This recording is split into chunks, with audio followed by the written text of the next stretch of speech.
we went to Cosm to check out the Matrix experience. We're going to do a little breakdown now of what the experience was like, what we thought worked out really well, what we liked, and what we thought could be improved. Hope you enjoy our review. Let's get into it. Yeah. All right, so Cosm itself, the experience, got the tickets. Yeah. Went out there. Beautiful building, went to the space, big atrium, lobby. Brand new building. Yeah. Like not even a speck of dirt on the outside or the inside. No. So the atrium lobby, I mean, it was empty because this was like a midday screening of the Matrix film, but obviously Cosm's main thing is live sports. Yeah. And so the main atrium area is like the general admission overflow sports bar where it's built for big groups. Yeah, if you don't get a seat in the main dome arena for a live event, they got a sports bar. You can like basically, it's like a sports bar on steroids, like huge LED screen. It's not the immersive experience like Cosm, but you can watch the same sporting event for like a cheaper general admission ticket. Yeah, absolutely. And even from the outside, and we're going to show you the videos here, even as you walk in, you're immediately walking into a very techie space. There's a lot of LED signage, a lot of neon lights, and even the bars have ambient lighting on them. So I think right when you walk in, you're like, oh, this is a futuristic it feels space. like an elevated experience. Yeah. And then you got some escalators, and then you can go, the actual dome itself, or the sphere, is 3 stories. Yeah, it's much bigger than I thought. I thought it was just like an IMAX size thing, but it's bigger than that. Yeah, and on the first floor you could walk up, and I was surprised you could like walk up and touch the wall. LED panel. Yeah. What were your impressions of the LED panel from? Yeah, so I thought, the LED panels being the primary thing and the primary draw, right? Because that's where the content is being consumed from. I thought they would go with a higher quality LED panel. Like a bigger pixel. I've looked at LED density panels for like 4 years, and from the naked eye, it looked to me like a 5mm pitch. And the some of the alignment because it's a curved wall, some of the alignment was a little bit off too, so you could kind of see the seams on some of them. Okay. And to make matters worse, I think some of the panels were a different batch, so they might have a slight color shift on them as well. Okay. But I'm being very nitpicky. You are being very picky because once it turned on, and also, I mean, I'm like, based on our distance from the screen, I would not say the bulk of the video was blurry. Not at all. Yeah, and I would even add to that and say that geometric configuration of where the audience should be versus where the dome is super dialed in. Even where we sat pretty up front, and from there you have a pretty good peripheral vision of the whole thing. Like you're not super close to the screen. Yeah.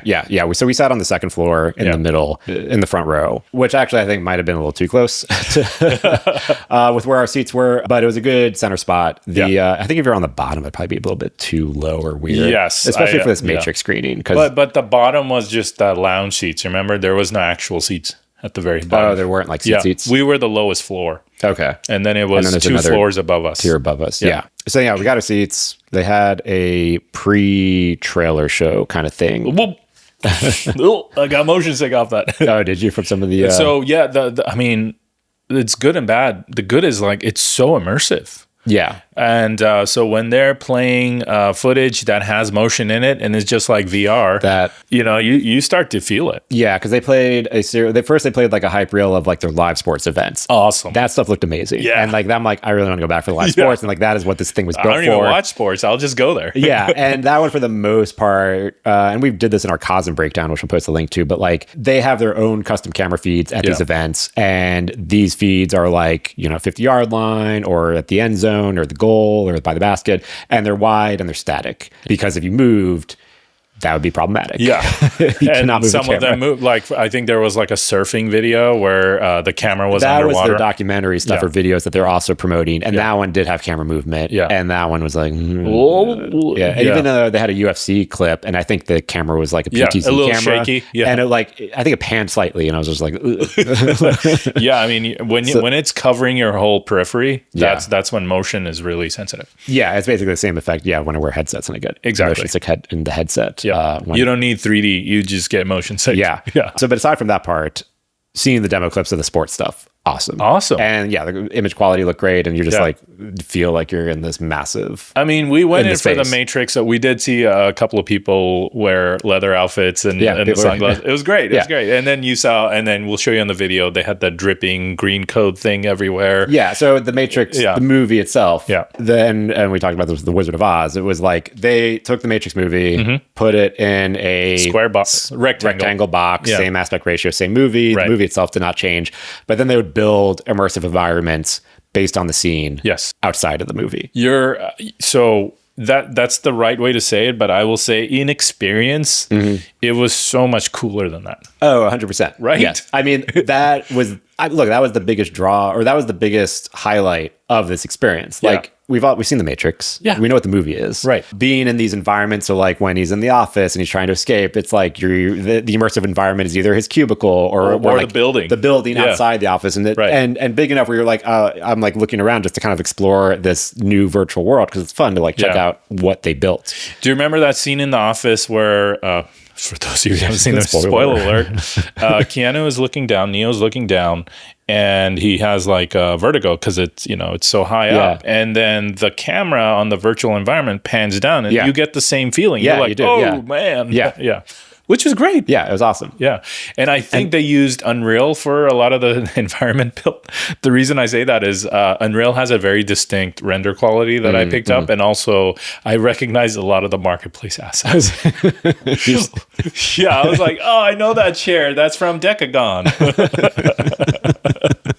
Also, they did do a good job too of having cues and environmental like cues in the environment that tied into the film. So like when they drop the bomb in the government building and blow it up, and then you're like in the lobby in the government building, and then the lighting changes and like it kind of turns into flames. Or even like when they were doing the gunfight, the panel destruction in the virtual environment matched what was happening in the movie. The synchronization was perfect. Yeah. I think the crescendo of the two things working together was when the helicopter the Neo and Trinity are in the helicopter. They're rescuing Morpheus.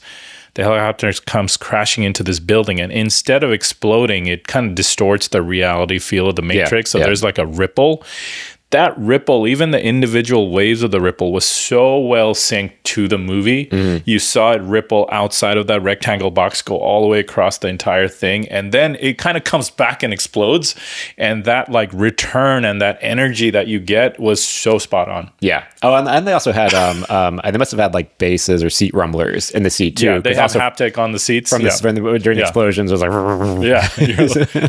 I was just like, yes, this is worth every penny. Yeah. So that like brought a new level to the movie. I mean, look, also these tickets were like they're a premium experience. The tickets were like, I think $60 a ticket. And so you want something different. You're not going there just to watch the movie. Like watching like the movie, basically, I mean, we're watching the unmodified movie in the virtual environment. Yes, exactly. And that's the reason we loved it and we didn't get mad at anything is because the Matrix itself was unaltered. Right. Completely, like not even edited 1 minute.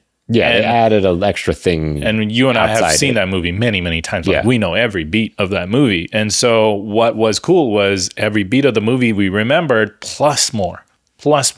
And that added to that experience. Right. It's no secret that Joey and I are film people. We love film. We love quality. And the Matrix original unaltered footage seemed exactly that. It was unaltered and not ready for that resolution, that contrast, that frame rate of that venue. Yeah, the projection of the movie itself was not good. That great. I don't know what the source file was or how they got it. Very lossy codec. Yeah, it felt like I think I joked. I'm like, I feel like I'm watching my bootleg version from like high school. Yeah, my DivX version. Like it was. Yeah, the motion was a bit jittery. It was a bit blocky in some parts. Right. I mean, we've seen the movie a million times. So it didn't take away from that. But it wasn't a display issue because it was like the virtual environment was super sharp and crisp around it. Yes. The movie itself was just like a little. Yeah, the Unreal environments were far crisper, and the black levels were blacker, and the white levels were whiter than the movie itself. So it was like an issue with this whatever source file they're playing this movie from. Right. And then on top of that, the frame rate was such an issue. It was juddering. Yeah. Right. And I think I know why. I think the LED processors can't do native 24, true 24. And so they were probably doing a 3.2 or a 2.3 pull down in real time. Yeah, I was wondering because it's like, okay, they built this for their live broadcast stuff. And their media server is built for the live broadcast. So it's probably designed for 5994 or some broadcast format. And now they can't do true 24 on it. So every other frame is like skipping. I don't know. But it's a good thing. That seems likely because I'm thinking like, but they do like 8K live feeds and stuff. Like they can handle this. Like resolution is not the problem. Well, we thought with it blown up, it was a little like it could have been sharpened or enhanced. There was definitely to me, it felt like a color space conversion issue where the original source material was a really narrow gamut. And so a lot of the banding and the compression of the color spectrum was super obvious when viewed next to stuff that was native to that. Maybe it was in Rec 2020 or whatnot, and the inside of it was Rec 709. You could see it. A little problematic. We talked about like, oh, why didn't they also up-res this or something and go through it? And yeah, I mean, just throw the whole thing in Topaz.